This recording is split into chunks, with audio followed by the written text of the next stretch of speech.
Hey War Gamers, MiniGamePainter here, doing a update before I start the paint on the custom Morkanaut. I didn't do a Luda because I got a Luda for my birthday back in October and it's still sitting in a box. So this is going to be my Morkanaut when I play it. So probably more often now, but so you'll see this when it's done. For now, that is obviously a Mr. Potato Head. The feet were cut in half and separated and then restructured in order to kind of give it a more of a kind of a weird stance to it. I separated the arms so that I can paint it separately, but it'll be somewhere in the ballpark of this kind of stance, or like this kind of stance. For now, I've just been using the tape in order to hold it up because it's such an awkward shape.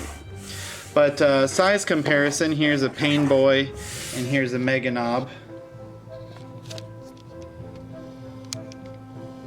So he's of a large size, probably even bigger than the GW Morkanaut. But let's zoom in and see some parts.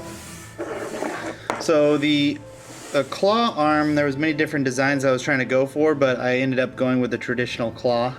The majority of the claw is made out of plastic card with some GW parts fit in there just for additional various size rivets. This is from the factory set, and the shoulder pad is a Rhino, which was gently warmed up and bent into shape with a Diet Coke cap.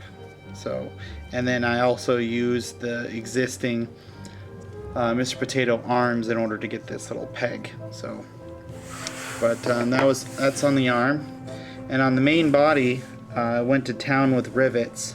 At first, Mr. Potato has like a really weird, shiny, glossy, kind of weird texture to it. So there was another online Mr. Potato Head that covered it in cardboard to kind of give it a different steel, slight, kind of like worn plate texture to it. So I covered the entire thing with cardboard, mainly the boxes from GW.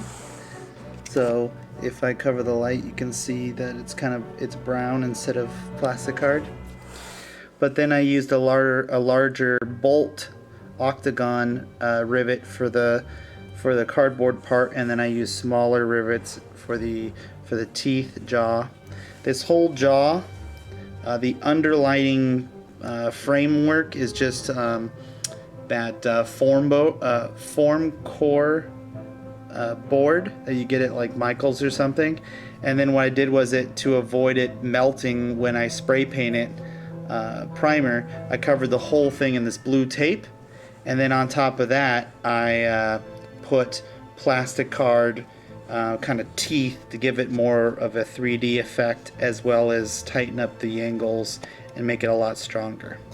So the eyes, originally I was going to have a big shooter coming out of there, but instead I just ended up leaving it blank.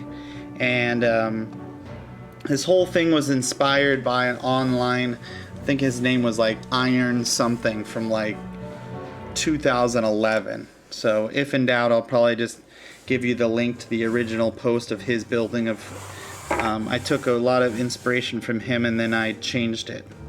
So because this is a Morkanaut, he has his custom gun, he has rockets, he has one big shooter on the top, which is I think from the Mega Dread kit. And then down below on his belly, I have another big shooter, and I have a Scorcha, and then a door because it is a transport and can transport orcs.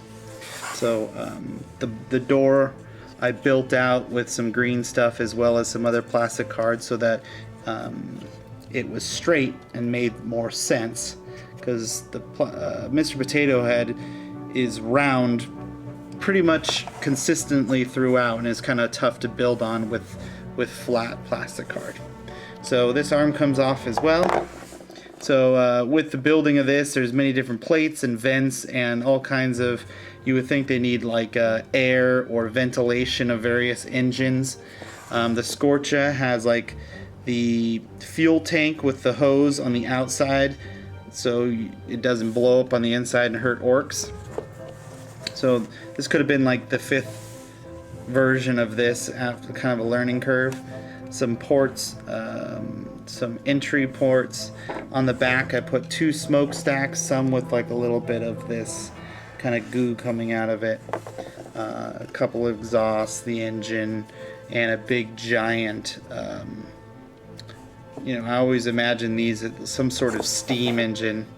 And then on the back there's like a vent with this kind of goo coming out.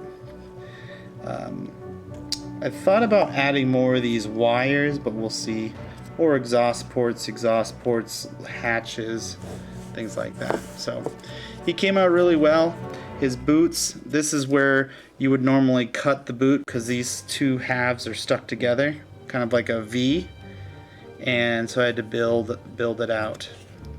And then since this is the foot that's standing up, I included some tread on the bottom. So I think he came out pretty well. I'm gonna primer him and paint him. He's gonna take a long time to paint, but overall I think he turned out really well.